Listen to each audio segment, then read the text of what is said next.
Welcome to A Healthy Curiosity, the podcast that explores what it takes to be well in a busy world with self-care strategies from Chinese medicine. I'm your host, Brodie Welch, here to support you on your journey of health, happiness, and personal evolution. Happy spring, everyone, and thanks for tuning into today's show. I'm your host, Brodie Welch, and today I am going to be talking to you about the season of spring that we're entering into and what it means from a Chinese medicine perspective, especially in terms of the psycho-emotional aspect of it. So in Chinese medicine, every season corresponds with an internal organ system. The internal organ system that goes with the spring is the liver and gallbladder. So in Chinese medicine, the liver, capital L liver, not the liver that you know and love, but a broader conception of the liver, has to do with the upward-outward energy of the wood element.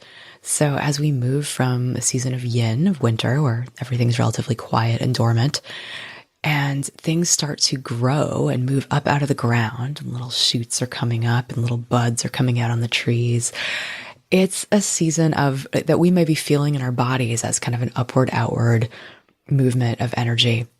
And it's the liver's job to kind of have that unfold smoothly. Liver is about the free and easy flow of energy in our bodies. So it's responsible for keeping us relaxed. Like the number one thing that can stagnate or constrain our liver qi is often stress, and specifically in our culture, the feeling that there's just not enough time to get everything done, that we have to hurry up and do things, that we have to kind of like push the rate of growth.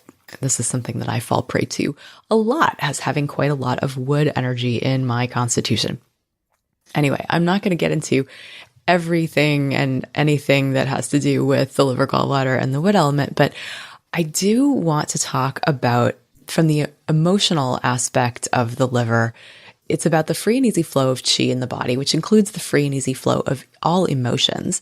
But it specifically has to do with the emotion or movement of energy, right? Like emotion, it means that it has its roots in to move, right? Energy that needs to move, that's of a particular emotional nature. So, so a feeling. And the feeling that moves upward and outward is anger, right? So we stand up for ourselves with righteous indignation. That's the function of anger, is to help us get big, is to help move our energy upward and outward, which is useful when we need to assert ourselves, when we need to have a boundary, when someone is overstepping and we need to be assertive. This is a functional way that the liver can protect us and to help us embody the self-respect that we deserve by helping us engage with the world in a way where we are rooted and grounded in ourselves, but at the same time expressing upward and outward, regardless of whatever's pushing down on us in the form of the earth above. In any case, when anger is not allowed its proper expression, it turns into resentment. And if we look at the word resentment, it means like re-sentiment, right? To re-feel, to feel again something that was wrong in the past.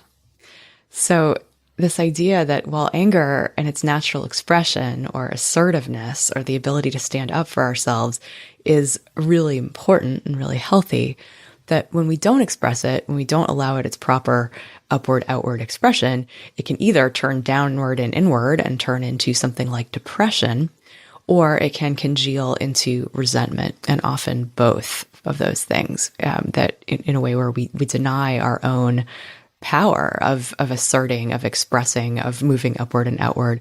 And so we start to harbor resentment, which is not in any way healthy. It is strictly pent up yuckiness, and even is defined as bitterness, which is the taste that affects the heart.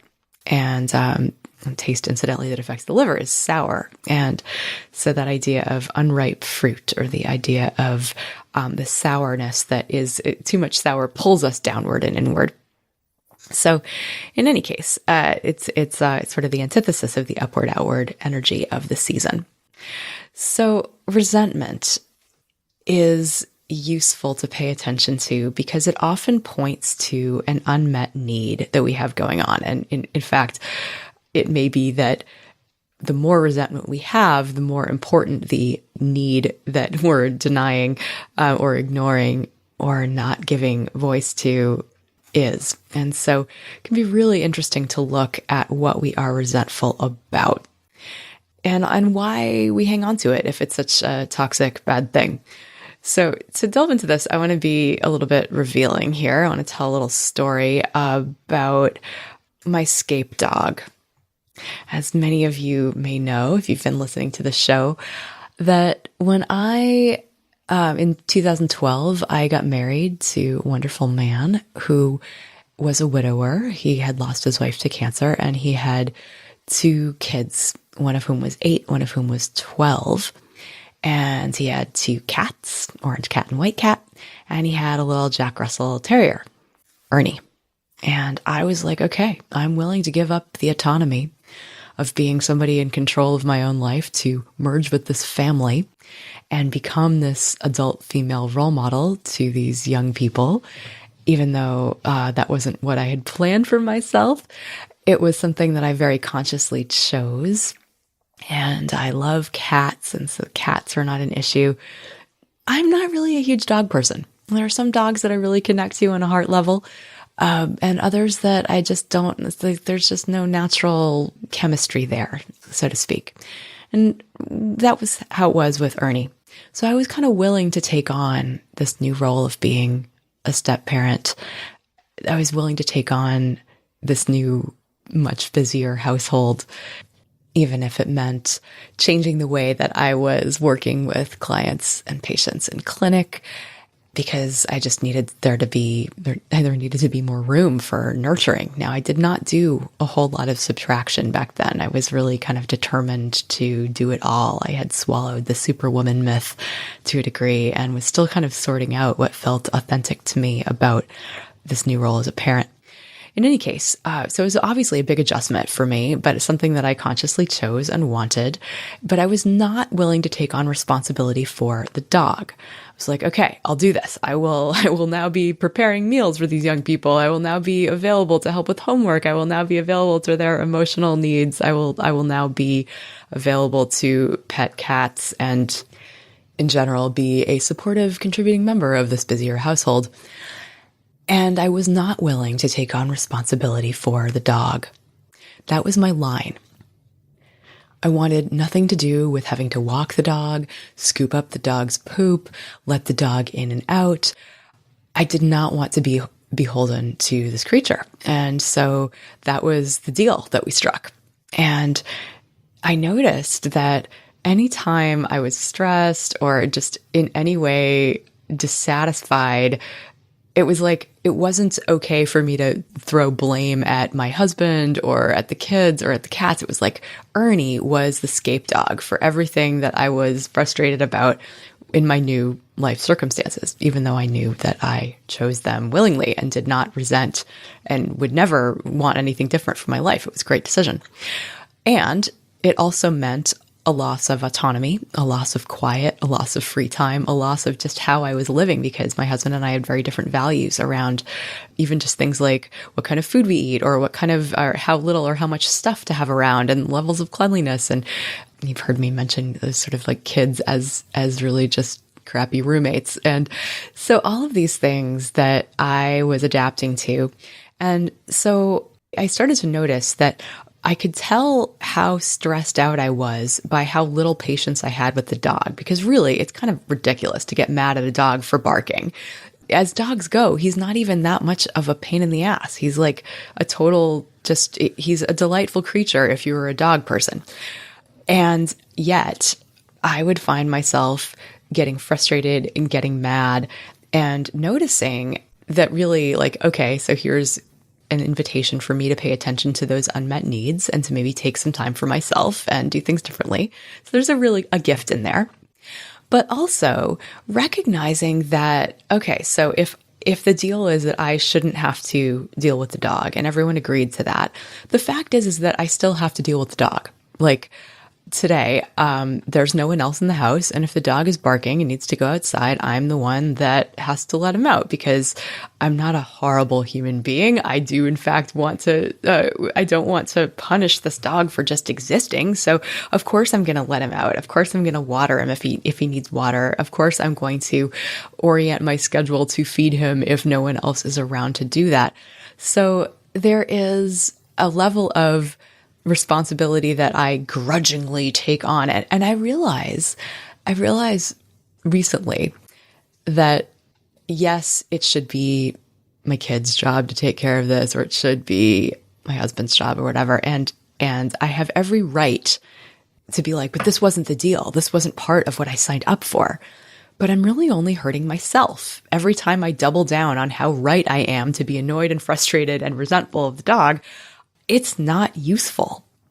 And I can continue to be right and attached to my righteous indignation and frustrated and resentful all I want, but I'm really only hurting myself. This episode is brought to you by the Learn From Home department at BrodieWelch.com. The two things that I keep hearing over and over again from people in clinic that they want more than anything else is more energy and less stress. The number one thing people say they know they need to do but aren't doing is start a meditation practice. If this is you, you can do all of these things in just 20 minutes a day with my Learn From Anywhere Qigong class.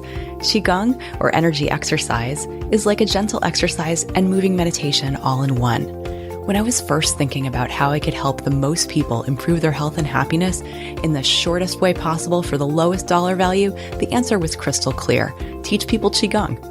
In just 20 minutes a day, you can increase your energy and mobility while calming your nervous system and your mind. You can do it anywhere, anytime, with no special equipment and without getting sweaty. And when you change the way you breathe and move, you dramatically change how you feel. For just $97, you can download a simple practice that's like a multivitamin for each of your organ systems. In addition, I walk you through how to do each of the movements step by step. If you already have a meditation practice, check out my breathing bundle, a collection of practices designed to help you regulate your nervous system, whether you need calming, centering, or energizing. Explore 12 Treasures, the breathing bundle, and more at BrodieWelch.com. That's Brodie with an IE and Welch with a CH. Thanks for listening. Now back to the show. I was talking about this the other day with my office manager and just talking about this Buddhist teaching story about how basically picking up a hot coal in order to hurl at someone is not, it's like obviously only hurting yourself.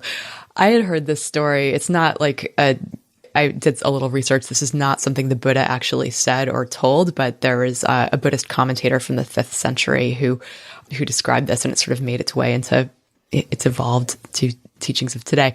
But essentially that if a guy goes to the monk and says, all right, so I've got this coal and it's burning my hand, what can I do about it? And the monk is like, well, you could put it down. And the guy's like, yeah, but it's mine. It's my coal. I thought about that with respect to Ernie, the scape dog. It's like, I have a right to this coal that's burning my hand. It's mine. I have a right to this. And of course, it's only hurting me. So really, for the past few weeks, I have been making Ernie the subject of my loving kindness meditation. So in the morning, I imagine first someone that is easy for me to give love to, like my kids or my husband or my mom or my sisters or my good friends. And I send them love and I think things at them like, may they be happy and may they be free and may they be healthy and safe. And then I try to shower myself with the same kindness because that is a stretch for me still. And then I have been showering it upon Ernie. And it's helped me a lot mellow into the fact that this is just what is. And there's nothing to forgive. There never has been anything to forgive. And it's helped me feel lighter. It's helped me feel more free. And it's helped me let go of the idea that the world has to be fair. It increases my adaptive capacity to have put down this bit of resentment and to allow in forgiveness. And really, truly radical forgiveness is recognizing that there is nothing to forgive. That really everything in our life no matter how horrific or atrocious, has not that it was placed in our path by, someone or something, but that everything that we've been able to grapple with and to learn from has contributed to the person that we are today. And which isn't to say that it should have happened, or it's like that really it's not a question of should. It is a question of the fact that whatever happened, what is the choice that we can make in this new moment, right? Do we continue to carry baggage and resentment from the past or not? So I would encourage you to consider where you're harboring resentment, where you're harboring hardness in your heart or bitterness that is the liver is the mother of the heart, feeds into the heart. So anything that the liver is withholding, it's like the heart is not getting its full proper energy from the liver. So to enable that free flow of qi in the body, to enable less bitterness, and to enable a sense of freedom, where could you let go of your coal? And what is your coal? I'd love to hear about it. Feel free to email me at Brodie@BrodieWelch.com. It's Brodie with an I-E and Welch with a C-H. If you're interested in going deeper on the subject of Chinese medicine and its psycho-emotional energetics, you may or may not know that I have a course on the subject, which is called The Basics of Chinese Medicine, Your Inner Ecosystem. And it is what I'd like to think is one of the deeper dives out there for people wanting to learn the energetics of life from a Chinese medicine perspective without having to go to acupuncture school or study for thousands of hours or get lost in a sea of jargon, which you might if you try to read up on the subject. Anyway, so that's available for you at any point. It's a Learn From Anywhere course.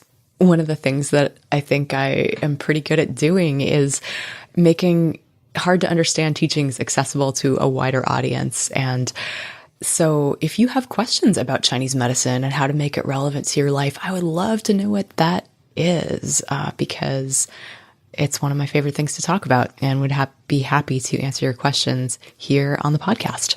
Another aspect of the liver, gallbladder, in the season of spring, in this upward-outward movement of energy, is visibility. It's having the courage to be ourselves and to express ourselves. And so for me, part of that being visible is making my voice heard on my podcast. Like a lot of times I'm creating space to amplify other people's messages, which I feel deserve to be heard, and hopefully showcasing some of my expertise. But there's a lot that I know that I haven't shared, and I want to share the stuff that's most useful. So would love your guidance on that. If you tune into the show regularly, do you want more Chinese medicine geek outs? Do you want more acupoints? Do you want more essential oils? Do you want more practical tips? Do you want more personal growth stories? Do you want to hear more from people that I have coached?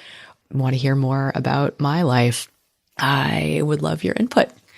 And as part of being visible and expressive, I would also challenge you to think about what needs to be said in your world. Are there aspects of your life where you could be more vocal in speaking your truth? Because I believe that your voice and your truth deserves to be heard and is important. And lastly, to put it out there, if you do feel like you are constantly under time pressure, if you are feeling like your liver qi is stagnating over and over again, and you're in a perpetual state of stress and overwhelm that might be leading to things like anxiety or depression or insomnia or hormone imbalance, you deserve to take action so that this is not your chronic state of being. Just as the liver is an organ of detoxification, I'd like for you to engage that capacity of your liver and decide what it is you can let go of, what it is that you need to detoxify from your life in order to leave room for the upward-outward growth of the dimensions of yourself and the projects and places that you want to put your attention that deserve to get the juice. And if this is something that you need help with, I'm here for you. Happy spring, and be good to yourself. Thanks for listening today. For more episodes of A Healthy Curiosity, you can visit the iTunes store. If you appreciated today's show, please leave us a review. This helps other people to find the podcast. You could also head to brodiewelch.com, where you can find free self-care resources, learn more about Chinese medicine, and let me know what you'd like to hear about on future episodes. I'd love to hear from you. Till next time, be good to yourself.